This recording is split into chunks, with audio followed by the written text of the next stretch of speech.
Assalamualaikum warahmatullahi wabarakatuh. Di depan saya ini adalah Daikin Thailand Inverter.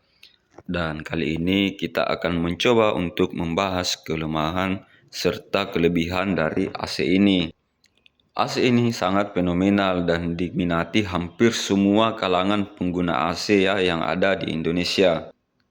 Dan Daikin pun tidak luput yaitu menerapkan kecanggihan teknologi pada AC ini. Namun kecanggihan apakah sudah diiringi dengan kualitas yang sangat bagus dan bisa diandalkan untuk jangka panjang. Nah, kita akan mengulas kelebihan serta kekurangan AC ini berdasarkan pengalaman saya dan pengalaman beberapa teknisi yang pernah bercerita tentang pengalamannya mendapatkan kasus-kasus ya serta apa yang sangat dia sukai dari AC Daikin Thailand Inverter ini. Nah, Daikin sendiri mengklaim bahwa AC-nya ini adalah sebuah investasi jangka panjang, di mana apabila kita memiliki atau membeli AC ini, maka dengan jangka waktu yang lama uang kita akan kembali ya, dikarenakan Daikin sangat mengklaim bahwa AC-nya ini adalah hemat listrik. Namun kita sebagai pengguna dan sebagai teknisi tidak boleh percaya begitu saja. Kita harus mencari tahu apakah benar-benar ini adalah AC yang sangat hemat listrik dan yang lain berarti harusnya boros, dikarenakan percuma saja kita mengklaim bahwa AC kita hemat listrik sedangkan AC yang lain juga sudah hemat. Artinya sama saja, berarti itu bukan sebuah keunggulan yang sangat menonjol. Dan saya akan mulai dengan kelebihannya terlebih dahulu. Kelebihan yang pertama adalah betul AC ini sangat hemat listrik. Nah, saya pernah memasang AC Daikin Inverter ini ya. Yang saya pasang itu kemarin adalah AC 1PK. Nah, ini adalah berdasarkan pengalaman serta analisa dari customer saya. Nah, selang beberapa bulan saya mencuci AC-nya, dia itu mengklaim bahwa AC ini memang benar-benar hemat listrik. Nah, namun di sisi saya menganalisa apa yang membuat AC tersebut hemat listrik, dikarenakan AC 1PK walaupun Daikin Inverter tentunya juga memakan watt listrik yang lumayan juga. Nah, namun setelah saya analisa adalah kamar dari bapak itu ternyata tidak begitu besar. Ruangannya tidaklah begitu besar dan dia memasang AC Daikin 1PK pada ruangan tersebut. Nah, disitulah letak keunggulan atau kepintaran dari user ini. Dia memasang AC Daikin Inverter 1PK pada ruangan yang masih bisa dikuasai oleh Daikin Inverter ini, sehingga AC Daikin yang saya pasang kemarin itu tidak bekerja begitu keras, hanya meniupkan angin beberapa menit saja itu membuat ruangan sudah sangat dingin dan membuat AC ini bekerja di watt terendahnya, di mana kita tahu bahwa AC Daikin Inverter ini dapat bekerja di watt hanya 100 watt, sekitar 100 watt saja, dan itu sudah pernah saya uji coba dan memang AC ini bisa turun hingga ratusan watt saja.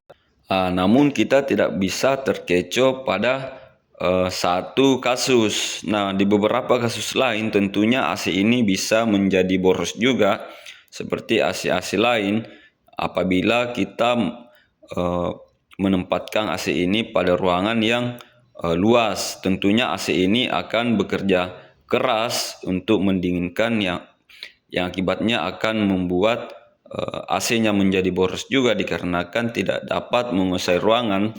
Bahkan AC ini dapat bekerja sangat keras sehingga kerusakan pada komponen-komponen inverternya itu bisa saja terjadi.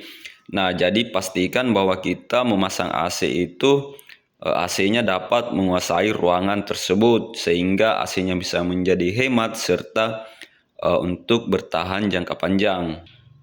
Nah, untuk kelebihan kedua tentunya AC Daikin Inverter ini suara pada mesin outdoornya itu sangat tenang ya, tidak ribut. Berbeda dengan AC non inverter yang apabila suhu pada ruangan itu sudah tercapai, maka mesin outdoornya akan mati semuanya. Sedangkan pada saat suhu sudah panas kembali, maka outdoornya ini akan menyala lagi, dan itu biasanya terjadi hentakan, terutama pada kamar yang bersebelahan dengan outdoor. Itu akan sedikit mengganggu kenyamanan pada saat kita istirahat, terutama di tengah malam. Tentunya pada saat proses mati hidup outdoor itu akan terdengar entah itu suara ataupun getaran. Namun pada AC Daikin inverter ini tentunya dia pada saat sudah mencapai suhu, maka pada saat itu outdoor ini akan menurunkan wattnya ya hingga watt yang sangat rendah, dan di situ tentunya pada saat AC-nya sudah bekerja di watt yang sangat rendah, maka tidak ada getaran outdoor ya, dikarenakan kinerja kompresor itu sangat kecil, sehingga getaran yang dihasilkan hampir tidak ada sedikit pun yang terdengar ke dalam kamar tempat kita tidur. Nah, kelebihan yang ketiga dari AC ini yaitu harga jual kembali ya. Semua merek Daikin itu masih sangat bagus. Untuk harga jual kembali pada AC Daikin ini adalah salah satu yang terbaik ya. Selama AC-nya masih normal dan kita ingin menjual kembali, entah itu pindah tugas ataupun mau di up AC-nya, itu biasanya masih lumayan tinggi, artinya banyak yang mencari. Walaupun setinggi-tingginya harga jualnya, tentunya kita masih tetap memiliki kerugian pada saat menjual kembali AC ini. Kelebihan selanjutnya adalah merek Daikin ini adalah kasta tertinggi pada AC ya, dimana tidak bisa kita pungkiri bahwasanya apabila kita memasang AC itu kalangan teknisi biasanya akan memberikan satu pujian ya, dimana AC Daikin ini memiliki kasta yang sangat tinggi, dimana apabila kita memasang AC Daikin pada tempat kita itu sama dengan kita memiliki HP itu iPhone ya, dimana dia akan saat kelihatan saja sudah sangat memiliki daya tarik ya saat dilihat oleh orang lain. Nah, itu adalah salah satu kelebihan yang harus kita sebutkan di poin ini. Kelebihan selanjutnya adalah tidak hanya dimiliki oleh Daikin inverter, namun pada seluruh AC Daikin saat ini itu juga sudah punya fitur ya, dimana pada bodi indoor ini itu tidak mudah untuk menjadi kuning, dan desainnya pun sudah sangat elegan pastinya, karena apapun modelnya kalau mereknya adalah Daikin ya pastilah elegan. Namun di sini poinnya adalah AC ini tidak mudah untuk menjadi kuning pada indoornya. Jadi apabila kita membeli AC Daikin, tentunya hal ini akan dari segi estetika itu pemandangan akan selalu Anda dapatkan AC-nya seperti baru dalam tahun-tahun berikutnya. Bahkan hingga 10 tahun saya rasa AC Daikin ini masih akan tetap putih seperti ini, putih cantik ya. Nah, kemudian kelebihan berikutnya adalah saya akan sedikit menyorot ya pada kipas outdoornya. Nah, kipas outdoor pada hampir semua AC Daikin itu memiliki kualitas yang sangat baik, di mana kipasnya ini walaupun kecil-kecil seperti ini, namun dia mampu menyemprotkan air atau membuang angin dengan sangat kencang. Nah, jadi walaupun kipasnya kecil namun memiliki kualitas dan angin yang sangat baik, sehingga dapat membuat sirkulasi pendinginan pada outdoor ini menjadi maksimal.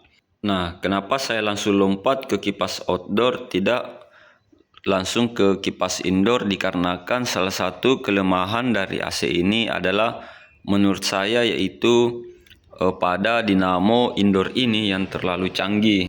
Nah, inilah model dinamo indoor pada AC Daikin ini, dan ini adalah sistemnya adalah magnetik ya. dikarenakan Daikin ingin menciptakan satu teknologi yang sangat canggih ya, yang ingin diterapkan pada AC. Dia menciptakan dinamo indoor model magnetik ini, dan ini tidak ada samanya di merek lain, hanya Daikin yang punya model dinamo seperti ini.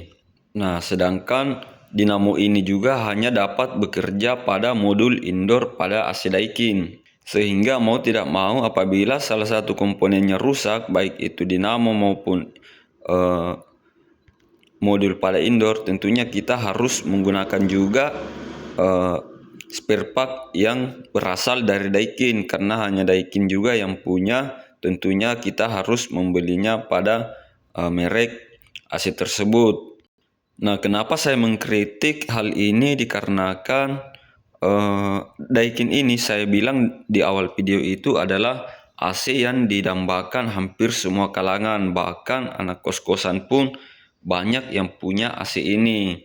Nah, tentunya dengan harga dari spare part pada AC ini, tentunya apabila seorang yang memiliki dana terbatas dan harus memanggil teknisi Daikin atau spare part Daikin di konter Daikin, itu biayanya tentunya sangat mahal dibandingkan dengan kita membeli spare part AC ya, yang pada merek-merek pada umumnya itu bisa kita terapkan yang multi ya, yang contohnya seperti dinamo multi atau modul multi itu masih bisa diterapkan pada merek lain, namun pada AC Daikin sekarang ini itu tidak bisa.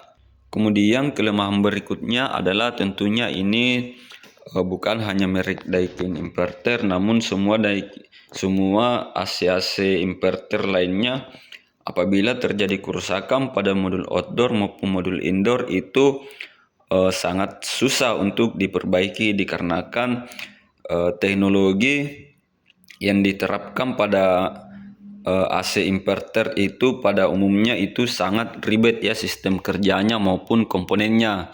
Nah, jadi walaupun kita mempelajari sistem kerjanya itu biasanya kita harus menggantinya juga satu set ya, satu blok pada modul tersebut, dan itu harganya lumayan juga.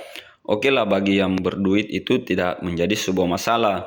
Bahkan mereka dapat mengganti AC-nya saat terjadi kerusakan. Namun poin pentingnya adalah AC ini, sekali lagi saya bilang, itu menjadi dambaan semua kalangan, dikarenakan Daikin sendiri mengklaim bahwasanya dengan memiliki AC ini itu akan menjadi investasi. Nah, banyak juga kalangan-kalangan menengah yang ingin memiliki, dikarenakan terhipnotis dengan kata-kata investasi tersebut. Nah, namun di sisi lain setelah beberapa tahun dia gunakan dan terjadi kerusakan, kadang mereka tidak mampu untuk membayar ongkos servis dari Daikin itu sendiri. Sebenarnya Daikin sendiri sudah mengakali hal ini dengan menciptakan Daikin Breeze. Namun masih banyak juga masyarakat yang sangat tertarik dengan Daikin Thailand ini. Nah, selanjutnya kelebihan yang terakhir ya mungkin ya, itu adalah isu yang sangat panas ya saat ini, yaitu seringnya terjadi kebocoran pada indoor unit. Nah, di sini saya sangat bertolak belakang ya dengan klaim Daikin itu, di mana mereka mengklaim bahwa AC-nya ini adalah merupakan investasi jangka panjang, sedangkan banyak kasus ya di kalangan-kalangan teknisi teman saya sudah 3-4 orang yang mengklaim hal serupa, yaitu banyaknya AC yang bocor pada indoor AC Daikin Thailand ini, baik Daikin Thailand inverter maupun Daikin Thailand yang standar. Namun saya tidak menyorot untuk Daikin Breeze dan Daikin Light ini, itu tidak ada kasus seperti ini, hanya dimiliki oleh Daikin Thailand. Nah, saya heran kenapa juga Daikin saat ini garansi spare part-nya itu hanya 1 tahun, sedangkan pada biasanya beberapa kami temukan dari kalangan teknisi itu setelah 2 tahun penggunaan ini AC-nya banyak yang bocor pada indoornya. baik Daikin Thailand inverter maupun Daikin Thailand non inverter. Nah, ini saya sebutkan dua jenis ini dikarenakan untuk komponen EPAP-nya ini masih sama ya antara Daikin Thailand inverter maupun non inverter.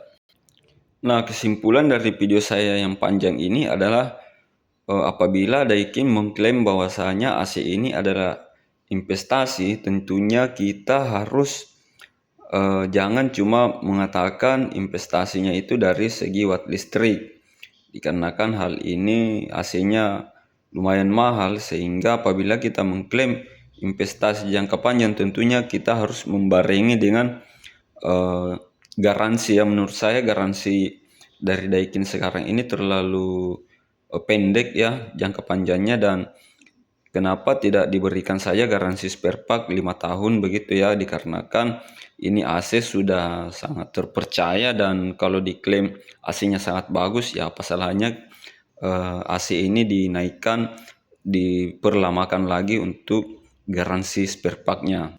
Seperti media contohnya yang sudah memberikan garansi spare part lama ya.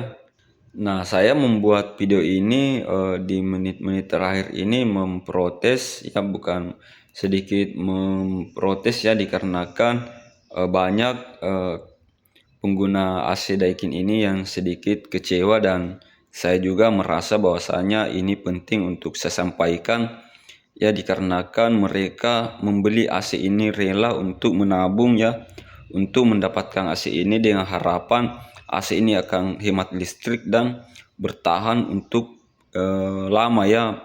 Ya, ekspektasi mereka mungkin minimal 5-10 tahun lah, dikarenakan mereka sudah tahu bahwasanya AC ini memiliki kualitas yang sangat tinggi, harganya sangat mahal, serta mereknya sudah sangat terkenal, sehingga ekspektasi mereka itu sangatlah tinggi.